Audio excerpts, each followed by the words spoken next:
EPFO ಕಡೆಯಿಂದ ಒಂದು ಹೊಸ ನೋಟಿಫಿಕೇಶನ್ ಬಂದಿದೆ, job notification. Total number of vacancies ನೋಡೋದಾದ್ರೆ 156 ವೇಕೆನ್ಸೀಸ್. ಪೋಸ್ಟ್ ನೇಮ್ ನೋಡೋದಾದ್ರೆ enforcement officer or account officer ಅಂತ.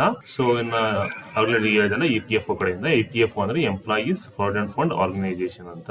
ಇದು ಕ್ಯಾಟಗರಿ ವೈಸ್ ವೇಕೆನ್ಸೀಸ್ ಇದೆ ನೋಡಿ. ಇಲ್ಲಿ ಪೇ ಸ್ಕೇಲ್ ನೋಡೋದಾದ್ರೆ level 8 pay scale, pay matrix 7th CPC ಇದೆ. ಆಮೇಲೆ ಏಜ್ ಬಂದ್ಬಿಟ್ಟು 30 years for unreserved candidates, 33 years for OBC and 35 years for SC ST and 40 years for PWD candidates. Education qualification ನೋಡೋದಾದ್ರೆ bachelor degree ಅಂತ ಹೇಳಿದ್ದಾರೆ. ಅಂದ್ರೆ any degree ಇದ್ದು ಕೂಡ ನೀವು ಅಪ್ಲೈ ಮಾಡಬಹುದು. ಇನ್ನ ಗ್ರೂಪ್ P ಪೋಸ್ಟ್ ಇದು EPFO ಹೆಡ್ ಕ್ವಾರ್ಟರ್ಸ್ ನ್ಯೂ ಡೆಲ್ಲಿಯಲ್ಲಿದೆ. ಫಸ್ಟ್ ಅನ್ನೋದು EO ವೇಕೆನ್ಸೀಸ್, ಎರಡನೇದು ಬಂದ್ಬಿಟ್ಟು ಅಸಿಸ್ಟೆಂಟ್ ಪ್ರಾವಿಡೆಂಟ್ ಫಂಡ್ ಕಮಿಷನರ್ ಅಂತ. ಫಸ್ಟ್ ಒನ್ EO ಪೋಸ್ಟ್, ಎರಡನೇದು ಬಂದ್ಬಿಟ್ಟು ಅಸಿಸ್ಟೆಂಟ್ ಪ್ರಾವಿಡೆಂಟ್ ಫಂಡ್ ಕಮಿಷನರ್ ಅಂತ. ಇದು ಪೇ ಲೆವೆಲ್ 10 ಇದು 7th CPC. ಏಜ್ ನೋಡೋದಾದ್ರೆ 35 years unreserve candidates, 38 for OBC, 40 for SC, 35 years for ST and 45 years for PWD candidates. ಆಮೇಲೆ education qualification ಬಂದ್ಬಿಟ್ಟು degree from recognise university. ಆಮೇಲೆ desirable ಏನ್ ಕೊಟ್ಟಿದ್ದಾರೆ ಅಂದ್ರೆ desirable diploma in company law, labour law, public administration ಅಂತ ಹೇಳಿದ್ದಾರೆ. ಇದು ಡಿಸರಬಲಿ, mandatory ಅಲ್ಲ. ಇದು ಮ್ಯಾಂಡೇಟರಿ ಅಂದ್ರೆ ಇದಿರುತ್ತೆ, ಎನಿ ಡಿಗ್ರಿ ಇದೆ. ಈ ಪೋಸ್ಟ್ ಗ್ರೂಪ್ A, ಇದು ಕಮಿಷನರ್ ಪೋಸ್ಟ್ ಹೇಳಿದಿರಲ್ಲ, ಎರಡನೇದು ಕಮಿಷನರ್ ಪೋಸ್ಟ್. ಇದು ಗ್ರೂಪ್ A ಪೋಸ್ಟ್. ಇದು ಅಪ್ಲಿಕೇಶನ್ ಸ್ಟಾರ್ಟಿಂಗ್ ಡೇಟ್ ಬಂದ್ಬಿಟ್ಟು 29th 7th ಇಂದ ಸ್ಟಾರ್ಟ್ ಆಗುತ್ತೆ. ಆಮೇಲೆ 18th 8 ಲಾಸ್ಟ್ ಡೇಟ್ ಬಂದ್ಬಿಟ್ಟು ಅಂದ್ರೆ ಆಗಸ್ಟ್ 18th ಗೆ ಲಾಸ್ಟ್ ಡೇಟ್ ಇದೆ. ಆಮೇಲೆ ಪ್ರೊಬೇಷನ್ ಪೀರಿಯಡ್ ಬಂದ್ಬಿಟ್ಟು 2 years.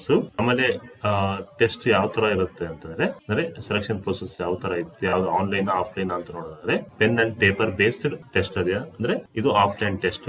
ಆಮೇಲೆ ಕಂಬೈನ್ಡ್ ರಿಕ್ರೂಟ್ಮೆಂಟ್ ಟೆಸ್ಟ್ ಅಂದ್ರೆ 2 ಪೋಸ್ಟ್ಗೆ, EOಗೆ ಆಮೇಲೆ ಕಮಿಷನರ್ಗೆ ಕಲ್ತು ಇಲ್ಲಿದೆಲ್ಲ ಎನ್ಫೋರ್ಸ್ಮೆಂಟ್ ಆಫೀಸರ್ಗೆ ಆಮೇಲೆ ಅಸಿಸ್ಟೆಂಟ್ ಪಬ್ಲಿಕ್ ಪ್ರಾವಿಡೆಂಟ್ ಫಂಡ್ ಕಮಿಷನರ್ಗೆ ಎರಡಕ್ಕೂ ಒಂದೇ ಟೆಸ್ಟ್ ಇರುತ್ತೆ, ಕಂಬೈನ್ಡ್ ರಿಕ್ರೂಟ್ಮೆಂಟ್ ಟೆಸ್ಟ್. ಎಕ್ಸಾಮ್ ನೋಡೋದಾದ್ರೆ scheme and syllabus for the combined recruitment test ನೋಡೋದಾದ್ರೆ first test will be 2 hours duration, ಅಂದ್ರೆ 2 hours ಇರುತ್ತೆ test. All questions will be equal marks, ಪ್ರತಿಯೊಂದು ಕ್ವಶನ್ಸ್ಗೂ ಈಕ್ವಲ್ ಮಾರ್ಕ್ಸ್ ಇರುತ್ತೆ. Test will be objective type questions, ಅಂದ್ರೆ objective type questions ಅಂದ್ರೆ multiple choice questions. The medium of test will B both English and Hindi ಅಂತಿದೆ.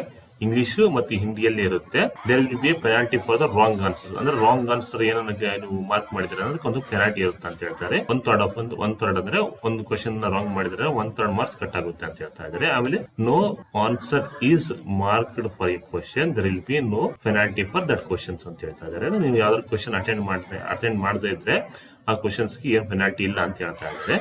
ಇನ್ನು syllabus ನೋಡೋದಾದ್ರೆ 2 ವೇಕೆನ್ಸಿಗೆ syllabus ನೋಡೋದಾದ್ರೆ ಅಂದ್ರೆ 2 ಪೋಸ್ಟ್ಗೆ ಇದು ಸಿಲೆಬಸ್ ನೋಡೋದಾದ್ರೆ ಜನರಲ್ ಇಂಗ್ಲಿಷ್, ಇಂಡಿಯನ್ ಕಲ್ಚರ್, ಆಮೇಲೆ developmental issues, governance and constitution of India, general science, elementary maths, industrial relations, ಆಮೇಲೆ principles of accountancy and auditing and insurance, current events and national international importance. Mostly ಇಲ್ಲಿ ನಮಗೆ ಏನ್ changes ಆಗುತ್ತೆ ಅಂದ್ರೆ KPSCಗೆ GK ಪ್ಯಾಟರ್ನ್ಗೆ ಇಲ್ಲಿ ಸ್ವಲ್ಪ ಏನ್ ಚೇಂಜಸ್ ಇದೆ ಅಂದ್ರೆ ಇದು ಎಕ್ಸ್ಟ್ರಾ ಆಡ್ ಆಗುತ್ತೆ. Industrial relations, labour laws and social security in India, ಇದು ಒಂದು ಎಕ್ಸ್ಟ್ರಾ ಒಂದು ಟಾಪಿಕ್ ಆಡ್ ಆಗುತ್ತೆ ನಮಗೆ.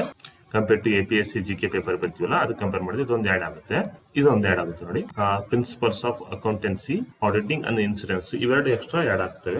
ವೇಟೇಜ್ ಯಾವ ತರ ಇರುತ್ತೆ ಅಂದ್ರೆ weightage of combined recruitment test marks and interview will be ಇನ್ 75:25, ಅಂದ್ರೆ 75 ಮಾರ್ಕ್ಸ್ ನಿಮ್ಮ ಏನು ರಿಟರ್ನ್ ಟೆಸ್ಟ್ ಇರುತ್ತಲ್ಲ, ಅಂದ್ರೆ OMR ಅಲ್ಲಿ ಇದು ಮಾಡ್ತಾರಲ್ಲ ಟೆಸ್ಟ್ ಇರುತ್ತಲ್ಲ ಅದಕ್ಕೆ ಇರುತ್ತೆ. ಇನ್ನು ನೆಕ್ಸ್ಟ್ ಇಂಟರ್ವ್ಯೂ ಇರುತ್ತೆ, 25 ಮಾರ್ಕ್ಸ್ ಇಂಟರ್ವ್ಯೂ, 2 ಕಂಬೈನ್ ಮಾಡಿ ಸ್ಕೋರ್ ಮಾಡ್ತಾರೆ. ಸೊ ಇನ್ನೂ ಒಂದು ಹೇಳಿದ್ರೆ ಇಂಟರ್ವ್ಯೂ ಅಲ್ಲಿ ಕ್ಯಾಂಡಿಡೇಟ್ಸ್ ಮಿನಿಮಮ್ ಇಷ್ಟು ಅಂತ ತರಬೇಕಂತೆ. ಜನರಲ್ಗೆ EWSಗೆ 50 and above, OBCಗೆ 45 and above, SC STಗೆ 40 and above ಅಂತ ಹೇಳ್ತಾ ಇದ್ದಾರೆ. ಮಿನಿಮಮ್ ಇಷ್ಟು ಮಾರ್ಕ್ಸ್ ತಂದ್ರೆ ಮಾತ್ರ ನೀವು ಇಂಟರ್ವ್ಯೂ ಅಲ್ಲಿ ಕ್ವಾಲಿಫೈ ಆಗ್ತೀರಾ ಅಂತ ಹೇಳ್ತಾ ಇದ್ದಾರೆ.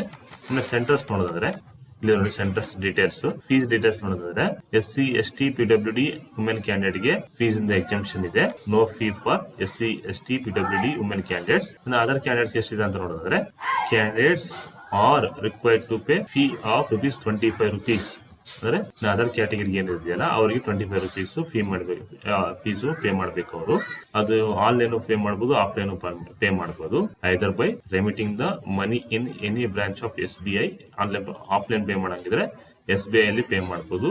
ಆನ್ಲೈನ್ ಪೇ ಮಾಡಿದ್ರೆ ನೆಟ್ ಬ್ಯಾಂಕಿಂಗ್ ಇಂದ ಪೇ ಮಾಡ್ಬೋದು ಅಂತ ಹೇಳ್ತಾ ಇದ್ದಾರೆ.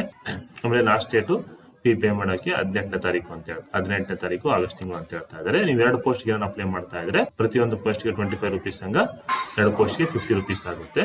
ಆಮೇಲೆ ಇದು ಮಾಮೂಲಿ SC ST PW candidate women ಕ್ಯಾಂಡಿಡೇಟ್ಗೆ ಫೀಸ್ ಇಂದ ಎಕ್ಸಂಪ್ಷನ್ ಇದೆ. ಸೊ ಇದು ಫ್ರೆಂಡ್ಸ್ EPF ಕಡೆಯಿಂದ ಒಂದು ಜಾಬ್ ನೋಟಿಫಿಕೇಶನ್. ನೀವು ಒಂದ್ಸರಿ ಈ ನೋಟಿಫಿಕೇಶನ್ ಕಂಪ್ಲೀಟ್ ಆಗಿ ಓದ್ಬಿಟ್ಟು ಈ ಜಾಬ್ಗೆ ಅಪ್ಲೈ ಮಾಡಿ, ನಿಮ್ಮ ಎಲಿಜಿಬಿಲಿಟಿ ಇದ್ರೆ.